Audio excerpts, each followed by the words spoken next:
안녕하세요. 오늘은 사도행전 묵상 26번째 시간이 되겠습니다. 오늘의 본문 말씀은 사도행전 11장 1절에서부터 18절까지의 말씀입니다. 사도행전 11장 1절에서 18절까지의 말씀인데요, 제가 먼저 읽고 시작합니다. 1절입니다. 유대에 있는 사도들과 형제들이 이방인들도 하나님의 말씀을 받았다 함을 들었더니 베드로가 예루살렘에 올라갔을 때에 할례자들이 비난하여 이르되 내가 무할례자의 집에 들어가 함께 먹었다 하니 베드로가 그들에게 이 일을 차례로 설명하여 이르되 내가 욥바시에서 기도할 때에 황홀한 중에 환상을 보니 큰 보자기 같은 그릇이 내 귀에 매어 하늘로부터 내리어 내 앞에까지 드리워지거늘 이것을 주목하여 보니 땅에 4발 가진 것과 들짐승과 기는 것과 공중에 나는 것들이 보이더라. 또 들으니 소리 있어 내게 이르되 베드로야 일어나 잡아먹으라 하거늘 내가 이르되 주님 그럴 수 없나이다. 속되거나 깨끗하지 아니한 것은 결코 내 입에 들어간 일이 없나이다 하니 또 하늘로부터 2번째 소리 있어 내게 이르되 하나님이 깨끗하게 하신 것을 내가 속되다고 하지 말라 하더라. 이런 일이 3번 있은 후에 모든 것이 다시 하늘로 끌려 올라가더라. 마침 3사람이 내가 유숙한 집 앞에 서 있으니 가이사랴에서 내게로 보낸 사람이라. 성령이 내게 명하여 아무 의심 말고 함께 가라 하시매 이 6 형제도 나와 함께 가서 그 사람의 집에 들어가니 그가 우리에게 말하기를 천사가 내 집에 서서 말하되 내가 사람을 욥바에 보내어 베드로라는 시몬을 청하라. 그가 너와 내 온 집이 구원받을 말씀을 내게 이르리라 함을 보았다 하거늘 내가 말을 시작할 때에 성령이 그들에게 임하시기를 처음 우리에게 하신 것과 같이 하는지라. 내가 주의 말씀에 요한은 물로 세례를 베풀었으나 너희는 성령으로 세례를 받으리라 하신 것이 생각났노라. 그런즉 하나님이 우리가 주 예수 그리스도를 믿을 때에 주신 것과 같은 선물을 그들에게도 주셨으니 내가 누구에게 하나님을 능히 맡겠느냐 하더라. 그들이 이 말을 듣고 잠잠하여 하나님께 영광을 돌려 이르되 그러면 하나님께서 이방인에게도 생명 얻는 회개를 주셨도다 하니라. 아멘. 오늘의 본문은 그렇게 어려운 본문은 아닙니다. 그런데 한번 오늘 본문을 읽으시면서 이 본문이 이 펼쳐지는 상황을 한번 머릿속에 그 장면을 한번 그려가면서 이 본문을 읽는 것이 이 본문을 이해하는 데 아주 큰 도움이 될 것 같습니다. 우리 사도행전이 이제 여러분 아시는 것처럼 13장부터는 바울의 사역이 시작이 되고 있고요, 그 전까지는 베드로의 사역이 소개가 되고 있습니다. 그래서 이제 12장에 야고보의 순교가 나오고 있고 베드로의 투옥이 나오는데 일단 11장 18절까지가 전반부에서 말하고 있는 베드로의 사역이 이제 끝나는 장면입니다. 근데 우리가 주목할 내용은 베드로를 소개할 때에 베드로의 이 마지막 사역을 무엇으로 소개했습니까? 고넬료, 가이사랴에 있던 로마 장교 고넬료의 온 집이 개종한 장면으로 소개를 하고요, 그 다음에 그거에 대한 예루살렘에 와서 베드로의 보고로 오늘 본문이 이어집니다. 그러니까 이게 이제 베드로를 전반부에서 소개하는 마지막 장면입니다. 우리가 주목할 내용은 사도행전은 선교의 역사를 소개하고 있는데요, 이방인 선교는 분명히 우리가 아는 것처럼 바울을 통해서 본격적으로 이루어지지만 그러나 아주 토착 세력이죠. 토착 세력인 베드로를 통해서 이방인의 선교가 시작이 되었다고 하는 것을 통해서 이제 연결고리로 바울로 이어진다고 하는 겁니다. 이게 뭐 딱 나뉘어서 베드로는 유대인 선교만 했어요, 그리고 바울은 이방인 선교만 했어요, 이렇게 2개로 딱 나뉘어지는 게 아니라 베드로의 선교의 마지막을 소개하는 내용이 이방인 선교로 연결이 되고 이 바톤을 이어받아서 바울이 이제 본격적으로 이방인 선교로 이어지게 되는 장면으로 사도행전이 전개가 되고 있다는 것을 우리가 기억했으면 좋겠습니다.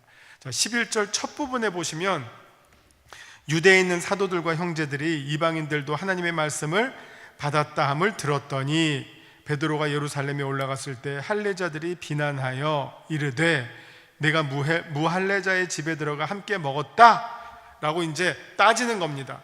자, 이제 한번 장면을 그려보죠.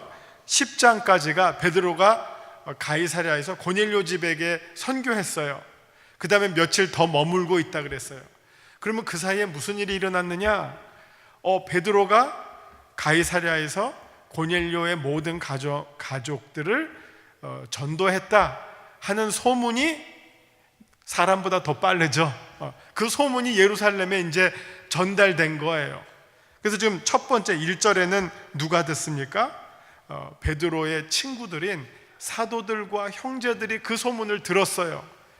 그 소문을 들은 사도들과 형제들의 이 마음이 어땠을까요?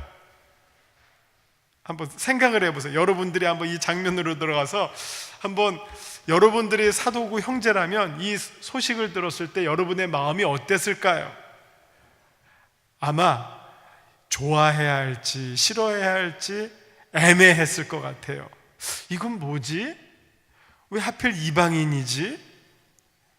이거 어떻게 우리가 해야 될까? 좀 난감했을 거예요. 아마 마음 같아서는 왜 그랬어? 라고 막 따지고 싶었지만 누가 했어요? 우리 친구가 한 거예요. 혹은 우리들 가운데 우두머리가 한 거예요. 그러니까 따질 수는 없고 어정쩡해 있던 상태예요. 그런데 2절에는 누가 나옵니까? 할례자들이 등장해요. 이 할례자들은 유대교로부터 기독교인이 되었지만 할례를 엄격하게 주장하는 사람들이에요. 이게 지금 단순 유대교인이 아니라 유대교로부터 기독교로 개종한 사람들 가운데 할례를 여전히 강조하고 있는 사람들이에요. 이 사람들은 어떻게 보면 사도와 형제들보다는 약간 밖에 있는 사람들이죠. 이 사람들은 베드로랑 그렇게 친하지는 않아요. 그러니까 어떻게 됐죠? 베드로가 돌아오니까 따졌어요. 베드로, 당신 정신이 있는 거야? 도대체 로마 장교 이방인에게 가서 뭐 한 거야? 밥도 같이 먹고 이게 좀 뭐 한 거야? 하고 따지는 장면입니다. 아시겠어요? 예. 그래서 3절부터 내가 이 무할례자의 집에 들어가서 그와 함께 음식을 같이 먹었어? 이거 율법을 어긴 건데 너 정신이 있냐? 너의 주제를 파악해. 너의 지금 위치가 뭔데? 우리 지금 기독교의 대표자로서 수제자로서 그런 행동을 하면 우리 기독교는 어쩌라고? 라고 지금 베드로에게 공격이 온 겁니다. 그래서 4절부터 베드로가 거기에 대한 한편으로는 변명이고요, 또 다른 한편으로는 자기 그간에 있었던 이 말은 뭡니까? 이거 내가 하고 싶어서 한 거 아니다죠? 여러분 한번 보세요. 이거 내가 하고 싶어서 한 거 아닙니다. 그럼 왜 내가 이렇게 했습니까? 하나님께서 시켜서 한 겁니다. 성령께서 그렇게 하라고 해서 저는 따랐을 뿐입니다. 이게 뭐 어떤 사람들이 술 먹고 실수하면 이거 내가 한 거 아니라 술 기운이 했다고 하는 것처럼 여기서는 지금 베드로가 내가 하고 싶어서 한 게 아니라 나는 가만히 있는데 순전히 성령님께서 나를 이렇게 몰고 가셔서 내가 했습니다. 그런데 하고 보았더니 무슨 판단을 하게 됐죠? 이게 베드로가 16절 쭉 했어요. 그랬더니 16절에 이 말씀이 생각났어요. 내가 주의 말씀이 생각났어요. 요한은 물로 세례를 베풀었지만 너희는 성령으로 세례를 받으리라 하신 것이 생각났어요. 쭉 따라하면서. 그러니까 어떻게 됐습니까? 처음에는 하나님이 환상을 보여주셨고 성령께서 이끌어 주셨고, 그리고 마지막에는 뭐죠? 예수님의 말씀이 생각나서 완전 삼위일체적 하모니예요. 하나님께서 환상을 보여주셨고 성령께서 몰아가셨고 마지막에는 예수님의 말씀이 생각났어요. 뭐라고요? 세례를 주라. 세례를 주라. 누구에게? 여러분 잘 아시죠? 마태복음 28장 19절 모든 민족에게 내가 분부한 것을 가르치고 아버지와 아들과 성령의 이름으로 세례를 주라. 자, 유대인에게만 주라고 하지 않았어요. 모든 민족에게, 이방인에게 세례를 주라 하는 예수님의 말씀이 생각나서 내가 그들에게, 그 가족 모두에게 세례를 베풀었다. 끝. 이거 지금 누가 한 거죠? 하는 거죠. 베드로. 내가 했지만 이게 누가 한 거죠? 하나님이 하신 거고 성령님이 하신 것이고 예수 그리스도가 하신 것이에요. 이 말을 들은 할례자들이 무슨 말을 해야 될까요? 그래서 17절을 보시면, 그런즉 하나님이 우리 주 예수 그리스도를 믿을 때에 주신 것과 같은 선물을, 성령의 선물, 그 다음에 구원의 선물을, 세례의 선물을 그들에게도 주셨으니 내가 누구이기에 하나님을 능히 막겠느냐 하더라 하죠. 우리가 사극을 보면 누구의 명령이 최고죠? 왕의 명령이에요. 그래서 한마디로 어명이요 하면 끝나는 거예요. 어명이요 하면 끝나는 거예요. 어느 누구도 그 왕의 명령을 어길 수 있는 더 큰 권위가 없어요. 그 나라의 모든 권위는 어명 밑에 있는 거죠. 자, 우리 그리스도인으로서 누구의 명령이면 끝나는 거죠? 하나님의 명령이에요. 내가 한 일은 하나님이 지시하셔서 내가 순종한 일일 뿐입니다. 평정이 되죠. 모든 불만과 모든 질문이 다 평정이 되는 순간입니다. 그래서 18절에 그들이 나와요. 이 그들이 누굽니까? 18절에 나오는 그들은 2절에 나오는 할례자들이에요. 이게 주어가 한참 많이 나오죠. 2절에 나왔던 베드로가 예루살렘에 올라갔을 때 할례자들이 비난을 했어요. 너 이게 도대체 무슨 일이야? 했던 그 할례자들이 18절에 그들이 따졌는데 베드로의 설명을 듣고, 이 말을 듣고 어떻게 됐다고요? 잠잠하게 됐어요. 유구무원, 할 말이 없게 됐어요. 그리고 무슨 말을 합니까? 하나님께 영광을 돌려 이르되, 그러면 하나님께서 이방인에게도 생명 얻는 회개를 주셨구나, 하나님이 하신 일이구나, 그러니까 우리는 할 말이 없구나 하는 겁니다. 자, 여기서 우리가 보게 될 거는요, 우리가 살아가면서 자기에게 익숙한 어떤 그 문화가 있어요. 전통이 있어요. 어떻게 보면 선입견들이 있어요. 그거를 떨쳐버리는 일은 보통 어려운 게 아니에요. 이거는 모든 사람이 마찬가지고요. 그게 정치적이건 문화적이건 아니면 가족의 습관이건 자기 개인적 습관이건 아니면 신앙적 성향이건, 그래서 다 우리가 교회 나오지만 결국은 뭐라고 말합니까? 다 자기식대로 예수 믿는다고들 하잖아요. 자기에게 익숙한 대로, 자기가 자라온 대로 믿어요. 우리가 똑같은 영색교회 교인이지만 여기 아마 믿는 그 신앙의 스타일은 사람 수만큼 다를 거예요. 누구는 좀 더 율법적으로 따지는 사람이 있는가 하면 누구는 좀 더 자유로운 사람이 있고요. 얼굴색 다른 만큼 다양하게 믿어요. 그리고 다 저마다 자기가 지금까지 경험한 것에 대한 아주 확실한 신뢰를 갖고 있어요. 왜냐하면 이 신앙이라고 하는 것은 자기 확신을 무지하게 강조하잖아요. 믿음이라는 그것 때문에 목숨을 내걸 수도 있을 만큼 강조하잖아요. 그러다 보니까 우리는 기존의 것에 갇혀 있기가 무척 쉬워요. 그 틀을 벗는다는 것이 대단히 어려워요. 오늘 본문이 그거를 보여주죠. 이 여기 나오는 할례자들은 누굽니까? 그리스도인들이에요. 유대교인이 아닙니다. 유대교로부터 그리스도인이 된 사람들이에요. 그러나 그들의 이름이 할례라고 하는 것은, 할례자라고 그들의 이름이 소개가 되는 내용은 무엇입니까? 그들은 그리스도인이 되었지만 여전히 유대교에서 배웠던 그 가르침들이 여전히 결정적으로 작용하고 있어요. 그래서 이방인이랑 밥 먹으면 안 돼요. 이방인이랑 사귀면 안 돼요.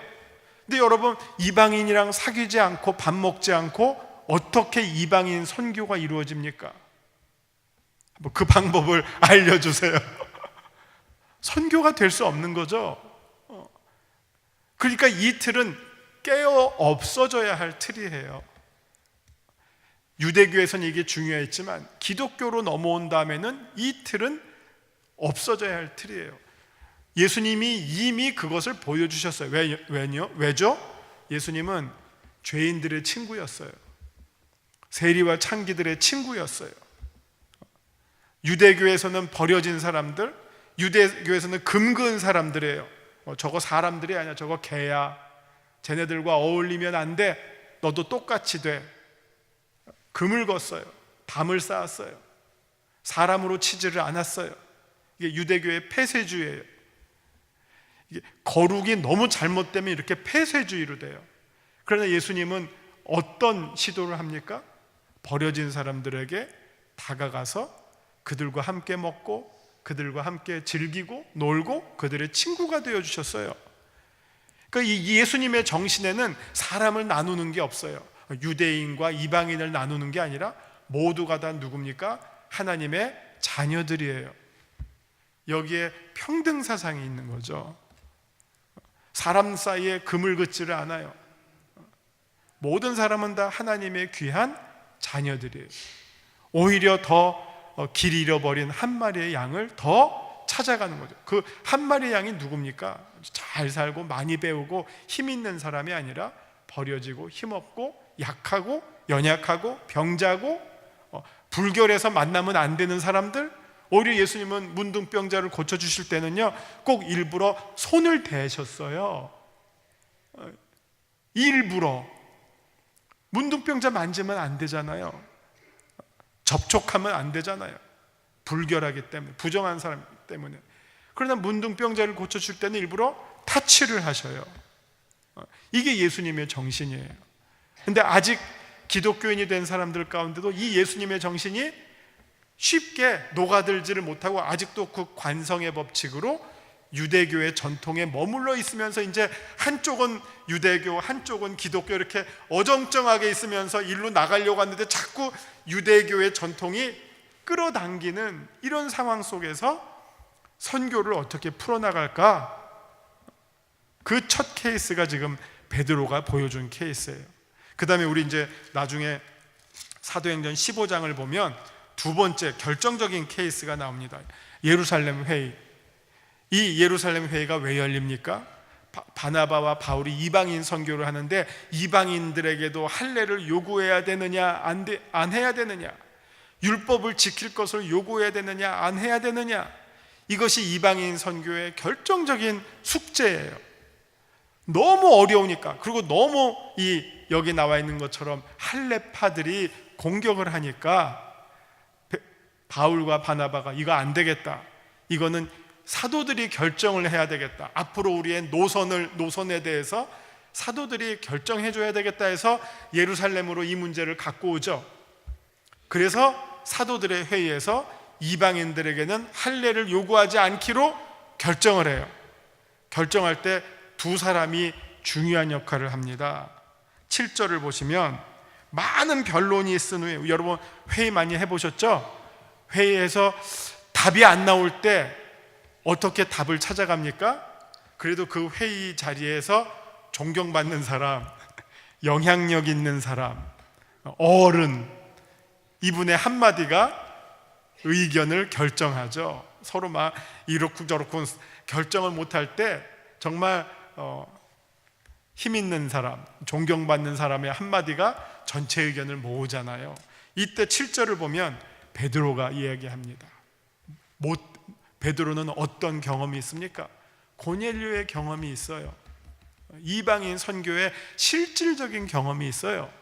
그래서 베드로가 일어나서 말하되, 형제들아 너희도 알거니와 하나님이 이방인들로 내 입에서 복음의 말씀을 들어 믿게 하시려고 오래전부터 너희 가운데 나를 택하시고 하면서 쭉 하면서 이방인에게는 할례를 요구하지 말자라고 하니까 그 다음에 주의 형제 야고보가 거기에 꽝꽝꽝 결론을 내려줘서 결정이 됩니다. 그래서 이방인 선교의 중요한 물꼬가 바울과 바나바로부터 열리지만 그 앞에 누구의 정지 작업이 있었는가? 바로 베드로의 선행적 노력이 있었기 때문에 이방인 선교의 길이 열린다는 거죠. 아마 이 내용이 오늘 우리들에게는 그렇게 피부로 다가오지를 않죠. 왜냐하면 여기 유대교에서 오신 분들 없잖아요. 그러나 제가 한번 우리 적용하면, 그래서 우리 그 종교개혁 때 그 개혁교회에서 내건 표가 있어요. 그래서 그 표를 여러분이 한번 기억하시면 좋겠어요. 그 표가 뭐냐면, 우리 장로교를 다른 말로 개혁교회라고도 하거든요. 개혁교회, 장로교회, 우리는 대한예수교 장로회, 영색교회잖아요. 그래서 대한예수교 장로회, 장로교라고 하는 말을, 장로교는 교회를 정치 형태로 표현할 때는 장로교고요, 신학으로 표현하면 개혁교회예요. 개혁교회와 장로교는 같은 말이에요. 근데 그 개혁교회의 지도자들이 썼던 표가 있어요. 종교개혁 때. 그게 뭐냐면은, 개혁교회는 항상 개혁되어져야 한다 하는 거예요. 이게 종교개혁의 아주 중요한 정신이고요, 우리 개혁교회의 중요한 정신이에요. 개혁교회는 항상 개혁되어져야 한다. 이 말은 우리 옛말처럼 썩은 물은, 고인 물은 썩잖아요. 그러나 흐르는 물은 안 썩잖아요. 그런 것처럼 교회도 물론 전통을 지킨다는 것은 중요하지만, 그러나 너무 전통을 강조하면 어떻게 됩니까? 그 교회는 생명력이 없고요, 썩을 수가 있어요. 그러나 전통을 지키되 그 전통을 변화하는 시대에 맞춰서 늘 새롭게 재해석할 때 그 교회는 새로워지고요, 생명력을 얻게 돼요. 이게 교회가 건강하게 살아가는 중요한 원리예요. 교회뿐만 아니라 우리 각각의 신앙인들도 마찬가지입니다. 내가 지금까지 가져왔던 옛날 생각도 중요하지만, 그러나 그 옛날 생각이 늘 새롭게 발전되고 변화되어야 한다는 필요도 우리가 함께 느껴야 돼요. 그렇다면 이제 세대 간의 갈등도 줄고요, 나이가 먹지만 언제나 더욱더 청청하고 젊게 사실 수가 있어요. 그것을 한번 우리가 오늘 본문을 통해서 그런 내용들 우리가 한번 적용해 볼 내용으로 함께 생각해 보셨으면 좋겠습니다. 이제 남은 시간 유인물 읽으면서 제가 다시 한번 정리해 드리겠습니다. 말씀 요점입니다. 로마 이방인 고넬료 가정의 회심은 예루살렘 교회의 유대 성도들의 마음을 불편하게 했습니다. 하지만 하나님께서는 베드로를 통해 이들이 복음 안에서 한 형제라는 깨달음을 주셨습니다. 이게 사실은 이 하나님의 복음은 누구나 하거든요. 어떤 이 사람들에게만, 요런 사람들에게만 이렇게 제한되는 것이 아니라 누구나, 정말 인종과 계급과 지식과 신분을 뛰어넘어서 모든 사람을 제자로 삼는 말씀이기 때문에 그것이 모든 인류에게 복된 소식이지 특정한 사람들에게만 기쁜 소식이 아니라고 하는 것. 근데 이것을 뛰어넘기가 아주 쉽지 않았다는 겁니다. 초대교회에 있어서. 말씀 산책입니다. 로마 장교 고넬료 및 그의 가족들과 친구들이 성령을 받고 세례를 받게 되었다는 소식을 예루살렘 교회의 사도들과 성도들이 듣게 되었습니다. 베드로가 예루살렘 교회를 방문하자, 다시 돌아오자 유대 그리스도인들은 이방인 고넬료의 집에 들어가 이방인들과 함께 음식을 먹고 교제한 것에 대해서 베드로에게 강한 불만을 표했습니다. 정신이 있냐? 따졌겠죠. 왜냐하면 이것은 유대교가 율법으로 금하는 것이기 때문이었습니다. 또한 고넬료는 이스라엘을 식민지로 지배하는 로마의 고위급 군인이기도 합니다. 이것은 이방인과 교제를 금하는 유대교의 종교적 금기사항 외에도 사회정치적 맥락에서 볼 때 예루살렘 교회가 일반 유대인들에게 더욱 오해를 받을 빌미를 제공했기 때문입니다. 이거 기독교가 이제 로마의 앞잡이가 되려고 하는 거 아니야? 이런 식으로요. 그러자 베드로는 자신이 어떻게 이방인이자 민족이 원수가 되는 로마인 장교의 집을 방문하게 되었는지 자초지종을 차례대로 진술하였습니다. 하나님의 사인이 3번씩이나 일어났죠. 베드로의 진술은 고넬료 가정의 방문이 하나님의 주도하심 속에서 강권적이고 불가항력적으로 이루어졌다는 것이 핵심입니다. 그가 보았던 환상과요, 그가 들었던 하늘의 소리요, 그리고 성령이 가르쳐 주심, 천사의 나타남 등 베드로가 깨달은 이 사실은 베드로 개인이 체험한 간증이자 예루살렘 교회가 깨달아야 할 하나님의 뜻이었습니다. 하나님께서 이방인들도 하나님의 자녀 삼아 주신다 하는 이 중요한 메시지를 깨달아야만 하는 내용이었죠. 하나님께서 친히 이방인들에게 성령의 선물을 주신 것은 이들이 유대인과 마찬가지로 예수님을 주와 그리스도로 고백함으로써 구원받게 된 하나님의 백성, 곧 하나님의 자녀임을 의미하는 내용입니다. 베드로의 진실된 간증은 베드로의 행동에 대해서 불편해했고 불평하던 예루살렘 교회 성도들의 마음을 변화시켜 주게 되었습니다. 말씀 적용에 하나님은 어떤 분이십니까? 하나님은 외모나 인종으로 사람을 차별하지 않으시는 창조주 하나님입니다. 또한 예수 그리스도를 인생의 주인으로 받아들이는 모든 사람들에게 성령의 선물을 주시는 구원의 하나님이시기도 합니다. 또 내게 주시는 교훈은요, 하나님의 뜻을 깨닫는 것이 늘 쉬운 것은 아닙니다. 그러니까 우리는 하나님의 뜻도 자기의 성격대로, 자기가 익숙한 것대로, 자기의 입맛에 맞으면 받고 좀 힘들면 뱉고 그러기가 쉽죠. 하지만 오늘도 우리는 하나님의 말씀인 성경을 묵상할 때 성령의 깨닫게 해주시는 은혜를 통해 하나님의 말씀을 알게 됩니다. 여러분, 하나님의 말씀이 살아있다라고 하는 뜻이 무엇입니까? 하나님의 말씀이 죽은 말씀이라면 그냥 옛날 얘기로만 들으면 돼요. 그러나 하나님의 말씀이 살았다는 것은 하나님은 지금도 우리에게 말씀하세요. 늘 새로운 말씀을 주세요. 여러분, 하나님의 말씀을, 하나님을 만난 사람이 어떻게 변화됩니까? 모든 것이 새로워져요. 누구든지 그리스도 안에 있으면 누가 됩니까? 새로운 피조물이 돼요. 성령께서 우리를 찾아오시면 우리가 어떤 사람이 됩니까?